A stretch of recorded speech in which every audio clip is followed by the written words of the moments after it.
रहनुमा PTI barrister Ali Zafar साहब ने हमें ज्वाइन किया है। आज का जो फैसला बहाल हुआ है, इलेक्शन कमीशन का फैसला पीटीआई से बल्ले का निशान वापस लेने का, आपका मौक़िफ़ जानना चाहेंगे। इस वक्त जो प्रेजेंट सिचुएशन है, सुप्रीम कोर्ट में जाने से पहले पीटीआई किसी एक इंतखाबी निशान पर नहीं लड़ सकेगी, हर उम्मीदवार आज़ाद होगा और अलग अलग निशान पर लड़ेगा, ऐसा ही? जी देखिए, पोजीशन आपको याद होगा जब हमने केस फाइल किया था पेशावर हाई कोर्ट, तो उस वक्त इलेक्शन कमीशन ने एक फैसला किया था कि सिंबल जो है बल्ले का निशान नहीं मिलेगा। उसका नतीजा यही था कि हमारे कोई कैंडिडेट को सिंबल नहीं मिल सकता तो वो आज़ाद लड़ेंगे, और जो विमेन सीट्स और जो माइनॉरिटी सीट्स हैं वो भी पार्टी को नहीं मिल सकेगी। तो ये जब पोजीशन थी तो हमने फाइल की एप्लीकेशन, पिटिशन फाइल की पेशावर हाई कोर्ट, और उनसे दरख्वास्त दी कि ये ऑर्डर को सस्पेंड करें और हमें इजाज़त दें कि हम अपनी विमेन सीट्स की लिस्ट दे सकें इलेक्शन कमीशन को। तो उसके ऊपर हाई कोर्ट के जज साहब ने वो इजाज़त दे दी थी, सिंबल रिस्टोर कर दिया था, और उसके साथ ही ये भी कहा था कि 9 तारीख को डिवीजन बेंच यानी कि 2 मेंबर बेंच के सामने इस केस की समाअत होगी और फिर फाइनल फैसला किया जाएगा। 9 की तारीख इसलिए दी थी अदालत ने क्योंकि 13 तारीख को सिंबल अलॉटमेंट की तारीख फिक्स की शेड्यूल है। तो अब जो आज हुआ है, बहुत अजीबोगरीब मेरी नजर में बात हुई है कि एक दूसरे जज साहब के पास केस फाइल किया गया है, एप्लीकेशन फाइल की गई है, और वो जज साहब ने सुने बगैर और डिवीजन बेंच का इंतजार किए बगैर कि वो 9 तारीख को सुने, उन्होंने कहा है कि 9 तारीख को तो डिवीजन बेंच सुनेगा, लेकिन फिलहाल जो स्टे दिया था वो मैं विकेट कर देता हूँ, यानी कि वो स्टे खत्म कर देता हूँ। उसका मतलब ये हुआ कि जो पोजीशन थी पिटिशन की पहले, जब इलेक्शन कमीशन ऑफ पाकिस्तान ने ऑर्डर दिया था, वो वापस आ जाती है, यानी कि हमारे जो पीटीआई के जो कैंडिडेट्स हैं वो 13 तारीख को उनको सिंबल नहीं मिलेगा अगर 9 तारीख को ये फैसला अदालत ने इलेक्शन कमीशन का फैसला खत्म ना किया। अगर वो फैसला खत्म हो गया तो फिर 13 तारीख को हमें सिंबल के तहत हमारे कैंडिडेट्स लड़ सकेंगे, लेकिन अगर ये नहीं किया तो फिर ये मसला आएगा, सुप्रीम कोर्ट जाना पड़ेगा फिर। लेकिन अभी 9 तारीख तक तो हमारे पास ये वक्त है कि हम पेशावर हाई कोर्ट में ही इसकी बहस करेंगे। तो अली जफर साहब, आपने ये फैसला कर लिया है कि आप पेशावर हाई कोर्ट में ही इसको डिविजनल बेंच के सामने मेरिट्स को डिस्कस करेंगे, या अभी बैरिस्टर गौहर खान कह रहे थे कि कल वो आज के फैसले के खिलाफ जाने वाले हैं सुप्रीम कोर्ट, इसके ऊपर भी गौर किया जा रहा है? जी, यकीनी तौर पे गौर तो किया जाएगा उसके ऊपर कि और क्या ऑप्शंस हैं, लेकिन जो कानूनी रास्ता है वो तो यही है कि अदालत ने एक केस फिक्स किया था सिंगल जज ने, और ये कहा था कि डिवीजन बेंच 9 तारीख को सुनेगा और इस केस की समाअत करेगा।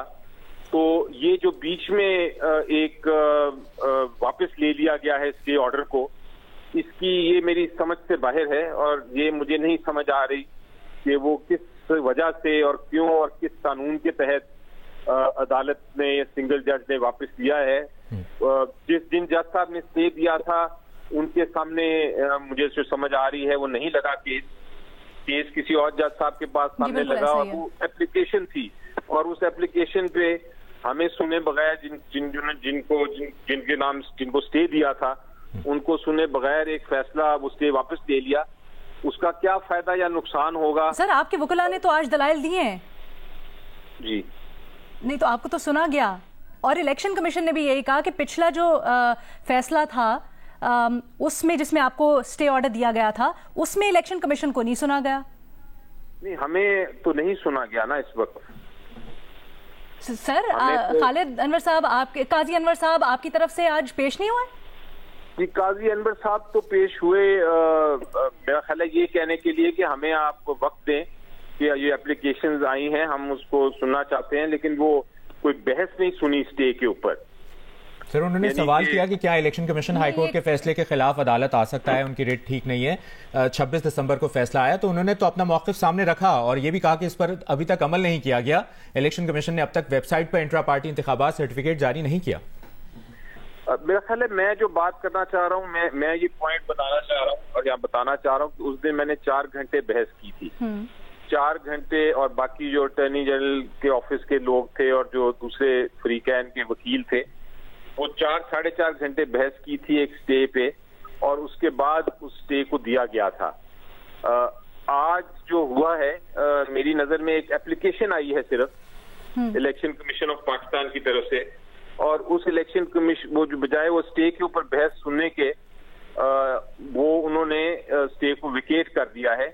बहस स्टे के ऊपर नहीं हुई, बहस यानी जो जो जो हमारी मौकफ था या हमारी ग्राउंड्स थी उसके ऊपर बहस बिल्कुल नहीं हुई हाई कोर्ट के सामने। अच्छा। जहां तक मुझे इत्तला है, बल्कि उल्टा सिंपली अदालत ने जाके ये कहा है कि 9 तारीख को डिवीजन बेंच सुनेगी और फैसला करेगी, लेकिन हम इन द मीन टाइम इस अवस्था में हम स्टे वापस ले लेता हूं मैं। तो ये स्टे वापस लेने का क्या फायदा या नुकसान होगा इलेक्शन कमीशन को, अच्छा, ये भी देखना है। और इसके पीछे क्या मैलेफाइडे है इलेक्शन कमीशन की, क्या नीयत है, वो भी देखने की बात है। फिर हम फैसला करेंगे कि हमने किधर जाना है। लेकिन मेरी नजर में फिलहाल जो डायरेक्ट और स्ट्रेट रास्ता है वो यही है कि डिवीजन बेंच ने 9 को सुनना है। वो सुनने के बाद अगर ये फैसला करती है डिवीजन बेंच कि इलेक्शन कमीशन का फैसला गलत है, तो फिर वो सेटिस्फाइड हो जाएगा और हमें सिंबल वापस मिल जाएगा। अच्छा, अली जफर साहब, ये क्या इसके ऊपर क्या कहेंगे? सियासी जमातें कहती हैं कि गुज़श्ता जो फैसला आया पेशावर हाई कोर्ट से, पेशावर हाई कोर्ट की ये हुदूद ही नहीं थी, जुरिस्डिक्शन ही नहीं थी कि वो पूरे मुल्क से मुतल्लिक ये मामला है और उसके ऊपर वो फैसला कर दें या स्टे ऑर्डर दे दें। जी देखें, पहली बात तो ये है कि दूसरी सियासी जमातों का कोई ताल्लुक नहीं होना चाहिए एक सियासी जमात के इंट्रा पार्टी इलेक्शन से, सिवाय उनका मकसद ये है कि पीटीआई को इलेक्शन से दूर रखा जाए। वो फिर अलग एक मकसद है और बड़ा गलत मकसद है। पॉलिटिकल पार्टी इसका मतलब भाग रही है मुकाबले से। तो इसलिए मुझे दूसरी पॉलिटिकल पार्टी क्या कहती है, मेरा ख्याल है वो इस केस में उनका कोई जवाब बनता नहीं। At best Election Commission of Pakistan आके कह सकती है कि जनाब हमें ये इतराज है, हमारा बात सुन लें, लेकिन उनका भी ये जवाब नहीं बनता कि इसके ऑर्डर को विकेट कराने चले जाए अदालत में। सर, तो कानून का एक प्रैक्टिसिंग लॉयर की हैसियत से आप समझते हैं कि पेशावर हाई कोर्ट का ये दायरा इख्तियार है कि वो मुल्क से मुतल्लिक या विफाक से मुतल्लिक जो पिटिशन है उससे मुतल्लिक समाअत करे? देखिए, ये मुल्क से मुतल्लिक पिटिशन तो जरूर होगी क्योंकि एक जमात है, लेकिन असल में तो ये इलेक्शन कमीशन का ऑर्डर है। बैरिस्टर अली जफर हमारे साथ लाइन पर मौजूद थे। गालिबन राब्ता मुनक़ता हुआ है। रहनुमा पीटीआई कह रहे थे कि अदालत ने कहा था कि 9 तारीख को डिविजनल बेंच के सामने फैसला होगा, और उन्होंने ये भी कहा कि हाई कोर्ट के सामने हमारे मौक़िफ़ पर बहस नहीं हुई है। बैरिस्टर अली जफर अभी हमसे अब ये दिलचस्प बड़ी बात है मुबशर, क्योंकि इससे पहले हमने ये जो रिपोर्ट कर रहे थे दानियाल अजीज हमारे नुमाइंदे, उन्होंने बताया भी कि पाकिस्तान तहरीक इंसाफ के जो वकील हैं उन्होंने क्या मौक़िफ़ आज पेश किया। लेकिन बैरिस्टर अली जफर जिन्होंने गुज़श्ता जब ये फैसला आया था पेशावर हाई कोर्ट से उसको प्लीड भी कर रहे थे, वो उन्होंने आज ये मौक़िफ़ अपनाया है कि उनको नहीं सुना गया ये जो स्टे ऑर्डर वेकेट करते वक्त, और उन्होंने इस फैसले को कानून के खिलाफ भी करार दिया है। उन्होंने कहा कि उनको नहीं समझ आ रहा कि किस तरह से इस हुक्म इम्तनाई स्टे ऑर्डर को वापस लिया गया है। अली जफर साहब हमारे साथ एक बार फिर मौजूद हैं। अली जफर साहब आपसे ये जानना चाह रहे हैं, आप ये कह रहे हैं कि अब 9 जनवरी का इंतजार किया जाएगा पेशावर हाई कोर्ट में और डिविजनल बेंच का जो आप गुफ्तगू कर रहे हैं, लेकिन बैरिस्टर गौहर खान तो कह रहे हैं कि कल ही हम सुप्रीम कोर्ट जाएंगे बल्ले का निशान बहाल कराने। ये देखें, वो मेरा ख्याल है कह ये रहे होंगे कि हम अभी सोचेंगे इस पे कि एक ऑप्शन है हमारे पास सुप्रीम कोर्ट जाने का, लेकिन अभी वो हतमी फैसला तो मैंने नहीं किया।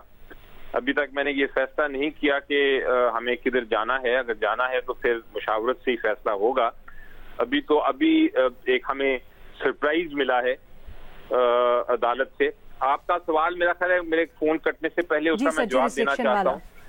आप कह रहे थे, आप पूछ रही थी कि ये किस तरह जुरिस्डिक्शन है। हाँ, मैं ये कहना चाह रहा था आपको कि असल में जो चैलेंज हुआ है वो इलेक्शन कमीशन ऑफ पाकिस्तान का ऑर्डर है, और इलेक्शन कमीशन ऑफ पाकिस्तान का ऑर्डर जो है वो किसी भी हाई कोर्ट में चैलेंज किया जा सकता है, चाहे वो पेशावर हो, इस्लामाबाद हो, लाहौर हो। जिस तरह मुख्तलिफ इलेक्शन कमीशन ऑफ पाकिस्तान के ऑर्डर्स को चैलेंज किया गया है, तो वो हर हाई कोर्ट की जुरिसडिक्शन होती है। और पेशावर हाई कोर्ट की जुरिसडिक्शन इसलिए है क्योंकि एक तो इलेक्शन कमीशन ऑफ पाकिस्तान का जो जुरिसडिक्शन है वो पेशावर KPK में भी है, वो वहां भी इलेक्शन कराते हैं। और नंबर 2, जहां तक जो इलेक्शन जिसको चैलेंज किया गया वो एक्चुअली इलेक्शन भी पेशावर में ही उसकी जो प्रोसीडिंग थी वो पेशावर में ही हुई थी। तो इसलिए पेशावर हाई कोर्ट की बिल्कुल जुरिसडिक्शन है, और मेरा ख्याल है कोई इतराज भी नहीं उठाया गया कानूनी पेशावर हाई कोर्ट की जुरिसडिक्शन के बारे में। और आप देखते हैं कि इलेक्शन कमीशन ऑफ पाकिस्तान के जो ऑर्डर्स हैं वो हर जगह हर हाई कोर्ट में चैलेंज हो रहे हैं। आप अभी भी देखें कि इलेक्शन पिटिशंस जो फाइल हो रही हैं मुख्तलिफ रिटर्निंग अफसर्स के ऑर्डर्स के खिलाफ, वो भी मुख्तलिफ हाई कोर्ट्स में जा रही हैं। इसी तरह जो पहले तोशा खाना वाला केस का फॉर एग्जांपल इलेक्शन कमीशन का ऑर्डर है वो लाहौर हाई कोर्ट का फुल बेंच भी सुन रहा है। इसी तरह जो अपील है उसकी वो इस्लामाबाद हाई कोर्ट भी सुन रहा है। तो इलेक्शन कमीशन ऑफ पाकिस्तान के ऑर्डर्स जो हैं वो आप किसी भी हाई कोर्ट में चैलेंज कर सकते हैं। सही। और बैरिस्टर अली जफर साहब, जो अभी तहरीरी हुक्मनामा जारी किया गया है पेशावर हाई कोर्ट की जानिब से, रिमार्क्स जो सामने आए हैं, कहा गया है कि इलेक्शन कमीशन को सुनने का मौका दिए बगैर इंटरिम रिलीफ दिया गया। इंटरिम रिलीफ का ऑर्डर देते वक्त कोर्ट के दायराकार को मद्देनजर नहीं रखा गया, यह भी अदालत ने हुक्मनामे में कहा है, और कहा है कि इंटरिम रिलीफ ने इलेक्शन के अमल में रुकावट डाल रखी थी। अब देखें ना आप, ये तीनों चीजें जो हैं एक्चुअली ये तीनों जो मैटर्स हैं ये डिवीजन बेंच ने फैसला करना था।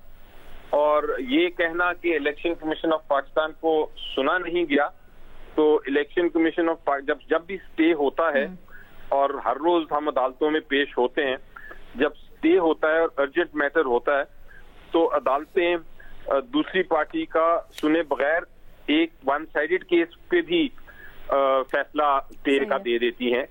और ये तो आम हर रोज नजर आता है हमें होता हुआ। लेकिन इस केस में तो बकायदा सुना गया था, गवर्नमेंट का वकील भी उधर पेश थे। अच्छा। उन्होंने बहुत बहस की, उन्होंने कोई घंटा बहस की। इसी तरह बाकी जो वकीला थे मुख्तलिफ पार्टीज के वो भी मौजूद थे। तो ये कहना कि किसी को सुना नहीं गया ये तो गलत है।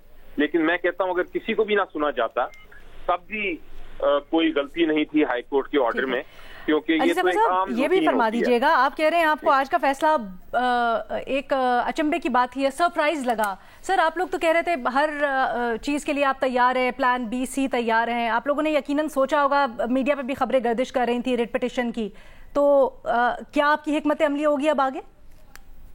देखिए वो तो मैं सरप्राइज इसलिए कह रहा हूँ कि मैंने नहीं सुना या देखा कि इस तरह हुआ हो कि एक सिंगल जज ने फैसला दिया हो और फिर वो डिवीजन बेंच ने उसको सुनाई करनी हो अभी, और उससे पहले दूसरे सिंगल जज के सामने एक एप्लीकेशन लगे और वो उस एप्लीकेशन के ऊपर स्टे को विकेट कर दें कुछ दिन के लिए।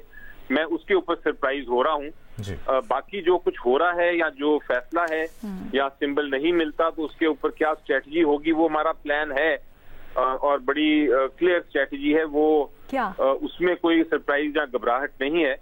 वो अगर वक्त आया तो इंशाल्लाह आपको बताएंगे, पता चल जाएगा। लेकिन अभी फिलहाल तो पोजीशन बड़ी क्लियर है हमारी कि हमारा राइट है, हमारा एक कानूनी हक छीना गया है। आज एक स्टे ऑर्डर मिल चुका हुआ था जिसकी 9 को समाप्त होनी थी और अभी भी होनी है, लेकिन कुछ दिन के लिए हमसे फिर दोबारा बहुत शुक्रिया बयान कर रहे थे, अपनी पार्टी का मौक़िफ़ बयान कर रहे थे, लेकिन कुछ मुट्ठी भी बंद रखी हुई है उन्होंने, और वो कह रहे थे कि आने वाले वक्त में ये हिकमत अमली सामने भी लाएंगे।